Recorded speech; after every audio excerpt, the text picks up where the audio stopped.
Hi ಸ್ನೇಹಿತರೆ, ಹೇಗಿದ್ರಾ?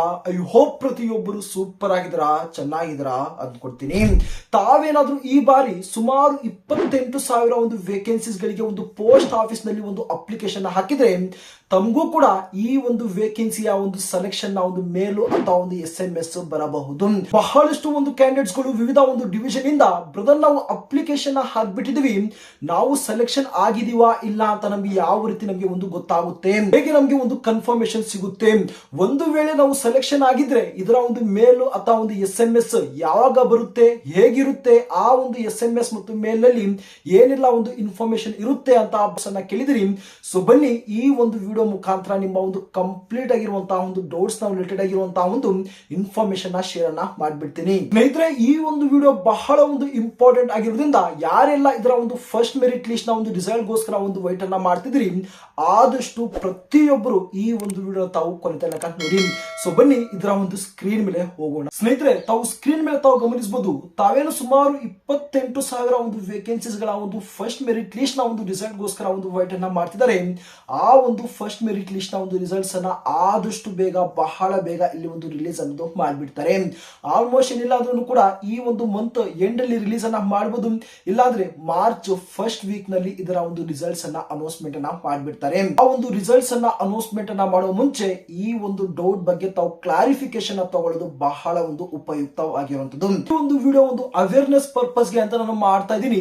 Alert ಆಗೋಗಿ ಈ ಒಂದು ರಿಸಲ್ಟ್ಸ್ ಅನ್ನ ರಿಲೀಸ್ ಮಾಡುವ ಒಂದು ಮುಂಚೆನೆ ಸ್ನೇಹಿತರೆ, ತಾವು ಸ್ಕ್ರೀನ್ ಮೇಲೆ ತಾವು ಗಮನಿಸಬಹುದು, ತಾವು ಸೆಲೆಕ್ಷನ್ ಆದ ನಂತರ ತಮಗೆ ಈ ರೀತಿಯಾಗಿರುವಂತಹ ಒಂದು ಮೇಲ್ ಅಥವಾ ಒಂದು SMS ನ ಒಂದು ಕಳಿಸ್ಕೊಡ್ತಾರೆ. ಇನ್ನು ತಮಗೆ ಹೇಗೆ ಗೊತ್ತಾಗುತ್ತೆ ಅಂದ್ರೆ, ನಾವು ಸೆಲೆಕ್ಷನ್ ಆಗಿದೀವಾ ಇಲ್ಲ ಅಂತ ಏನು ಒಂದು ಮೆರಿಟ್ ಲಿಸ್ಟ್ ಗಳನ್ನ ರಿಲೀಸ್ ಅನ್ನ ಮಾಡ್ತಾ ಇರ್ತಾರೆ, ಆ ಒಂದು ಮೆರಿಟ್ ಲಿಸ್ಟ್ ಅಲ್ಲಿ ನಿಮ್ಮ ಒಂದು ನೇಮ್ ಏನು ಒಂದು ಮೆನ್ಷನ್ ಆಗಿರುತ್ತೆ, ತಾವು ಯಾವ ಒಂದು ಡಿವಿಷನ್ ಗೆ ಅಪ್ಲೈ ಅನ್ನ ಮಾಡಿರ್ತೀರಾ ಆ ಒಂದು ಡಿವಿಷನ್ ಮೆನ್ಷನ್ ಆಗಿರುತ್ತೆ, ತಮ್ಮ ಒಂದು ರಿಜಿಸ್ಟ್ರೇಷನ್ ನಂಬರ್ ಸಹ ಮೆನ್ಷನ್ ಆಗಿರುತ್ತೆ. ಅಷ್ಟೇ ಅಲ್ಲ, ತಾವು ಯಾವ ಒಂದು ಪೋಸ್ಟ್ ಅಲ್ಲಿ ಸೆಲೆಕ್ಷನ್ ಆಗಿದೀವಿ ಅಂತ ಅದೇ ಒಂದು ಮೆರಿಟ್ ಲಿಸ್ಟ್ ಅಲ್ಲಿ ಒಂದು ಮೆನ್ಷನ್ ಆಗಿರುತ್ತೆ.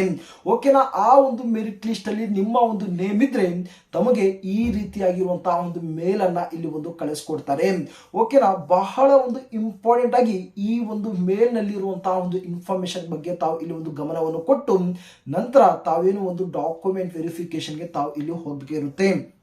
ಗಮನಿಸಬಹುದು, ನೋಟಿಸ್ ಫಾರ್ ಡಾಕ್ಯುಮೆಂಟ್ ವೆರಿಫಿಕೇಶನ್. ಓಕೆನಾ? ಸೆಲೆಕ್ಷನ್ ಆದ ನಂತರ ತಮಗೆ ಒಂದು ಡಾಕ್ಯುಮೆಂಟ್ ವೆರಿಫಿಕೇಶನ್ ಗೆ ಅಂತಾನೆ ಇಲ್ಲಿ ಒಂದು ಮೇಲ್ ಅನ್ನ ಇಲ್ಲಿ ಒಂದು ಕಳಿಸ್ಕೊಡ್ತಾರೆ. ಗಮನಿಸಬಹುದು, ಯುವರ್ ರಿಜಿಸ್ಟ್ರೇಷನ್ ನಂಬರ್, ತಾವೇನು ತಮ್ಮ ಒಂದು ರಿಜಿಸ್ಟ್ರೇಷನ್ ನಂಬರ್ ಇಲ್ಲಿ ಒಂದು ಮೆನ್ಷನ್ ಆಗಿರುತ್ತೆ. Dash has been provisionally shortlisted for the engagement of GDS online engagement schedule 1 January 2026 ಅಂತ ಇಲ್ಲಿ ಒಂದು ಮೆನ್ಷನ್ ಆಗಿರುತ್ತೆ. ಓಕೆನಾ? ಲಾಸ್ಟ್ ಇಯರ್ ನಾವು ಒಂದು ಮೇಲ್ ಇದು ನಾನು ಜಸ್ಟ್ ನಾವು ಒಂದು ಅವೇರ್ನೆಸ್ ಪರ್ಪಸ್ ಗೆ ಅಂತ ಈ ಒಂದು ಮೇಲ್ ಅನ್ನ ಬಳಸ್ಕೊಂತಾ ಇದೀನಿ. You are required to attend for document verification with SP dash division. ತಾವು ಅಪ್ಲೈ ಮಾಡಿರುವಂತಹ ಒಂದು ಡಿವಿಷನ್ ಗೆ ತಾವೇನೋ ಒಂದು ಅಟೆಂಡ್ ಅನ್ನ ಆಗಬೇಕಾಗಿರುತ್ತೆ ಡಾಕ್ಯುಮೆಂಟ್ ವೆರಿಫಿಕೇಶನ್ ಗೆ. ಅಂಡ್ ಹರ್ ಬಿಫೋರ್ ಒಂದು ಡೇಟು ಸಹ ಮೆನ್ಷನ್ ಆಗಿರುತ್ತೆ. ಈ ಒಂದು ಡೇಟ್ ನ ಒಂದು ಒಳಗಡೆನೆ ತಾವು ಹೋಗಿ ಡಾಕ್ಯುಮೆಂಟ್ ವೆರಿಫಿಕೇಶನ್ ತಾವು ಮಾಡ್ಕೊಂಡು ಬರಬೇಕಾಗಿರುತ್ತೆ. ಅಷ್ಟೇ ಅಲ್ಲ, ಈ ಒಂದು ಮೇಲಲ್ಲಿ ತಾವು ಯಾವ ಯಾವ ಒಂದು ಡಾಕ್ಯುಮೆಂಟ್ಸ್ ಅನ್ನ ತಾವು ಸಬ್ಮಿಟ್ ಅನ್ನ ಮಾಡಬೇಕಾಗಿರುತ್ತೆ ಅಂತ ಇಲ್ಲಿ ತಿಳಿಸಿದ್ದಾರೆ. ಮೊದಲನೇದಾಗಿ ತಮ್ಮ ಒಂದು ಒರಿಜಿನಲ್ ಆಗಿರುವಂತಹ ಒಂದು ಮಾರ್ಕ್ ಶೀಟ್ ಒಂದು, ನಂತರ ಐಡೆಂಟಿಟಿ ಪ್ರೂಫ್ ಅಂದ್ರೆ ತಮ್ಮ ಒಂದು ಆಧಾರ್ ಕಾರ್ಡ್, ನಂತರ ಒರಿಜಿನಲ್ ಒಂದು ಕಮ್ಯುನಿಟಿ ಅಥವಾ ಒಂದು ಏನೋ ಒಂದು ಕ್ಯಾಸ್ಟ್ ಸರ್ಟಿಫಿಕೇಟ್ ಅನ್ನ ತಾವು ಸಬ್ಮಿಟ್ ಅನ್ನ ಮಾಡಬೇಕು. ಒರಿಜಿನಲ್ PWD ಒಂದು ಸರ್ಟಿಫಿಕೇಟ್, ತಾವೇನಾದ್ರೂ ಒಂದು ಅಂಗವಿಕಲರಿದ್ರೆ ತಾವು ಸರ್ಟಿಫಿಕೇಟ್ ಅನ್ನ ಸಬ್ಮಿಟ್ ಅನ್ನ ಮಾಡಬೇಕು. ಒರಿಜಿನಲ್ ಟ್ರಾನ್ಸ್ಜೆಂಡರ್ ಸರ್ಟಿಫಿಕೇಟ್ ಆಗಿರುತ್ತೆ. ನಂತರ ಡೇಟ್ ಆಫ್ ಬರ್ತ್ ಪ್ರೂಫ್ ಅನ್ನ ತಾವು ಇಲ್ಲಿ ಒಂದು ಸಬ್ಮಿಟ್ ಅನ್ನ ಮಾಡಬೇಕು. ಇದರಲ್ಲಿ ಸಿಂಪಲ್ ಆಗಿ ತಮ್ಮ ಒಂದು ಆಧಾರ್ ಕಾರ್ಡ್ ಅನ್ನೇ ತಾವೇನೋ ಒಂದು as A date of birth proof ಗೆ ತಾವು ಸಬ್ಮಿಟ್ ಅನ್ನ ಮಾಡಬಹುದು. ಅದಕ್ಕಿಂತ ಬಹಳ ಒಂದು ಮುಖ್ಯವಾಗಿ ಒಂದು ಮೆಡಿಕಲ್ ಸರ್ಟಿಫಿಕೇಟ್ ಸಹ ತಾವು ಇಲ್ಲಿ ಸಬ್ಮಿಟ್ ಅನ್ನ ಮಾಡಬೇಕಿರುತ್ತೆ.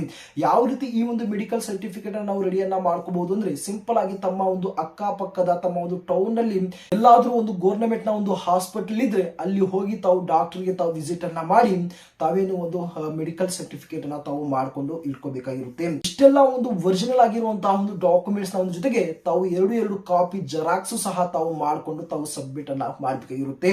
ಈ ರೀತಿಯಾಗಿರುವಂತಹ ಒಂದು ಸಿಂಪಲ್ ಆಗಿರುವಂತಹ ಒಂದು ಡಾಕ್ಯುಮೆಂಟ್ಸ್ ಅನ್ನ ತಾವು ಸಬ್ಮಿಟ್ ಅನ್ನ ಮಾಡಬೇಕಾಗಿರುತ್ತೆ. ಸಪೋಸ್ ತಾವೇನಾದ್ರೂ ತಮ್ಮ ಒಂದು ಡಾಕ್ಯುಮೆಂಟ್ ವೆರಿಫಿಕೇಶನ್ ಕಂಪ್ಲೀಟ್ ಆದ ನಂತರ ಮತ್ತೊಂದು ತಮಗೆ ಇಲ್ಲಿ ಒಂದು ಮೇಲ್ ಬರುತ್ತೆ. ತಾವು ಗಮನಿಸಬಹುದು, ಈ ರೀತಿಯಾಗಿರುವಂತಹ ಒಂದು ಮೇಲ್ ಬರುತ್ತೆ. Dear registration number, your document has been successfully tailored physically with entrance in your online application. Okay, ತಾವು ಅಪ್ಲಿಕೇಶನ್ ಹಾಕುವಂತಹ ಒಂದು ಸಂದರ್ಭದಲ್ಲಿ ಫಿಲ್ ಮಾಡಿರುವಂತಹ ಒಂದು ಡೀಟೇಲ್ಸ್ ಮತ್ತು ತಾವೇನೋ ಒಂದು ಡಾಕ್ಯುಮೆಂಟ್ ವೆರಿಫಿಕೇಶನ್ ಸಬ್ಮಿಟ್ ಅನ್ನ ಮಾಡಿರ್ತೀರಾ ಒಂದು ಫಿಸಿಕಲ್ ಆಗಿ, ಆ ಎರಡೂ ಒಂದು ಡಾಕ್ಯುಮೆಂಟ್ಸ್ ಗಳು ಸಕ್ಸಸ್ಫುಲ್ ಆಗಿ ಮ್ಯಾಚ್ ಆಗಿದೆ ಅಂತ ಒಂದು ಮತ್ತೊಂದು ಮೇಲ್ ಅನ್ನ ಇಲ್ಲಿ ಒಂದು ಕಳಿಸ್ಕೊಡ್ತಾರೆ. ಗಮನಿಸಬಹುದು. ಅಷ್ಟೇ ಅಲ್ಲ, your candidates has been provisionally accepted for the engagement at the post of BPM. ತಾವು ಯಾವ ಒಂದು ಪೋಸ್ಟ್ ಗೆ ಸೆಲೆಕ್ಟ್ ಆಗಿರ್ತೀರಾ ಆ ಒಂದು post at dash please report the SP office ಏನೋ ಒಂದು ಡಿವಿಷನ್ ಅನ್ನ ಮೆನ್ಷನ್ ಮಾಡಿರ್ತಾರೆ. Complete the joining formalities including 3 days training ಅಂತ ಇಲ್ಲಿ ಹೇಳಿದ್ದಾರೆ. 3 ದಿನದ ಒಂದು ಟ್ರೈನಿಂಗ್ ಇರುತ್ತೆ. ಅಷ್ಟೇ ಅಲ್ಲ, ಅಕಮೆಂಡೇಶನ್ of with A period of 30 days ಅಂತ ಇಲ್ಲಿ ಒಂದು ಮೆನ್ಷನ್ ಅನ್ನ ಮಾಡಿರ್ತಾರೆ. ಅಷ್ಟೇ ಅಲ್ಲ ಸ್ನೇಹಿತರೆ, failure to complete this formalities, ಒಂದು ವೇಳೆ ತಾವು ಈ ಒಂದು ಫಾರ್ಮಾಲಿಟೀಸ್ ಅನ್ನ ಏನೋ ಒಂದು ಫಾಲೋ ಅಪ್ ಅನ್ನ ಮಾಡಿಲ್ಲ ಅಂದ್ರೆ joining thereafter due to any reason what is your invite cancellation of the candidate immediately ಅಂತ ಇಲ್ಲಿ ಹೇಳಿದ್ದಾರೆ. ಒಂದು ವೇಳೆ ತಾವೇನಾದ್ರೂ ಈ ಒಂದು ಪ್ರೋಸೆಸ್ ಗೆ ತಾವು ಅಟೆಂಡ್ ಆಗಿಲ್ಲ ಅಂದ್ರೆ, 3 ದಿನದ ಒಂದು ಟ್ರೈನಿಂಗ್ ಗೆ ತಾವು ಅಟೆಂಡ್ ಆಗಿಲ್ಲ ಅಂದ್ರೆ, ರೆಸ್ಪಾನ್ಸ್ ಮಾಡಿಲ್ಲ ಅಂದ್ರೆ ತಮ್ಮ ಒಂದು ಜಾಬ್ ಅನ್ನ ತಮಗೆ ಸಿಕ್ಕಿರುವಂತಹ ಒಂದು ಪೋಸ್ಟ್ ಅನ್ನ ಇಲ್ಲಿ ಒಂದು ಕಳ್ಕೊಂತೀರಾ ಅಂತ ಹೇಳಿದ್ದಾರೆ. ಅಷ್ಟೇ ಅಲ್ಲ, immediately on expiry of the site stipulated period of 30 days, ಓಕೆನಾ, 30 ದಿನ ಒಂದು ವೈಟ್ ಅನ್ನ ಮಾಡ್ತಾರೆ. 30 ದಿನದ ನಂತರ and the post will be offer to the next candidate ಅಂತ ಮೆನ್ಷನ್ ಮಾಡಿದ್ದಾರೆ. ಓಕೆನಾ, ಸುಮಾರು 30 ದಿನದ ಏನೋ ಒಂದು ವೈಟ್ ಅನ್ನ ಮಾಡಿ ನಂತರ ತಮಗೆ ಸಿಕ್ಕಿರುವಂತಹ ಒಂದು ಪೋಸ್ಟ್ ಅನ್ನ ಬೇರೆ ಒಂದು ಕ್ಯಾಂಡಿಡೇಟ್ ಗೆ ಅಲ್ಲಿ ಒಂದು ಆಫರ್ ಅನ್ನ ಮಾಡಿಬಿಡ್ತಾರೆ. ಈ ರೀತಿಯಾಗಿರುವಂತಹ ಒಂದಲ್ಲ ಎರಡು ಒಂದು ಮೇಲ್ ತಮಗೆ ಇಲ್ಲಿ ಒಂದು ಕಳಿಸ್ಕೊಡ್ತಾರೆ. ಒಂದು ಡೌಟ್ ಬರ್ಬೋದು, ಅಪ್ಲೈ ಮಾಡಿರುವಂತಹ ಒಂದು ಪ್ರತಿ ಒಂದು ಕ್ಯಾಂಡಿಡೇಟ್ ಗಳಿಗೆ ಈ ಒಂದು ಮೇಲ್ ಬರುತ್ತಾ ಅಂತ.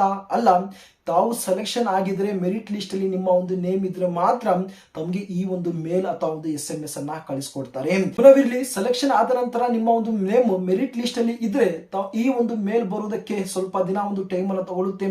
ಮ್ಯಾಕ್ಸಿಮಮ್ ಆಗಿ ಏನಿಲ್ಲ ಅಂದ್ರೂ ಕೂಡ 3 ಅಥವಾ ಒಂದು 4 ದಿನದ ಒಂದು ಒಳಗಡೆ ಈ ಒಂದು ಮೇಲ್ ಅನ್ನ ಕಳಿಸ್ಕೊಡ್ತಾರೆ. ನಂತರ ಹೋಗಿ ಮುಂದಿನ ಒಂದು ಪ್ರೊಸೀಜರ್ ನ ತಾವು ಫಾಲೋ ಅಪ್ ಅನ್ನ ಮಾಡಬೇಕಾಗಿರುತ್ತೆ. ಇಷ್ಟೇ ಸ್ನೇಹಿತರೆ, ತಾವು ಸೆಲೆಕ್ಷನ್ ಆದ್ರೆ ಈ ರೀತಿಯಾಗಿರುವಂತಹ ತಮಗೆ ಒಂದು ಕನ್ಫರ್ಮೇಶನ್ ಆಗಿರುವಂತಹ ಒಂದು ಮೇಲ್ ಅಥವಾ ಒಂದು ಮೆರಿಟ್ ಲಿಸ್ಟ್ ಮುಖಾಂತರ ಒಂದು ಕನ್ಫರ್ಮೇಶನ್ ಅನ್ನೋದು ಮಾಡಿಕೊಡ್ತಾರೆ. ಈ ಒಂದು ಡೌಟ್ ನ ಒಂದು ರಿಲೇಟೆಡ್ ಆಗಿರುವಂತಹ ಒಂದು ಕಂಪ್ಲೀಟ್ ಆಗಿರುವಂತಹ ಒಂದು ಇನ್ಫಾರ್ಮೇಶನ್ ತಮಗೆ ಸಿಕ್ಕಿದೆ ಅಂದ್ಕೊಂತೀನಿ. ತಮಗೆ ಏನೆಲ್ಲ ಒಂದು ಡೌಟ್ ಇದೆಯೋ ದಯವಿಟ್ಟು ತಾವು ಕಮೆಂಟ್ ಬಾಕ್ಸ್ ಅಲ್ಲಿ ತಿಳಿಸಿ. ಮ್ಯಾಕ್ಸಿಮಮ್ ಆಗಿರುವಂತಹ ಒಂದು ಡೌಟ್ಸ್ ಅನ್ನ ತಾವು ಕೇಳಿದ್ರೆ ತಮಗೆ ಒಂದು ವಿಡಿಯೋ ಶೇರ್ ಮಾಡುವ ಮುಖಾಂತರ ತಮ್ಮ ಒಂದು ಡೌಟ್ಸ್ ಗಳ ಬಗ್ಗೆ ಒಂದು ಕ್ಲಾರಿಫಿಕೇಶನ್ ಕೊಡ್ತೀನಿ.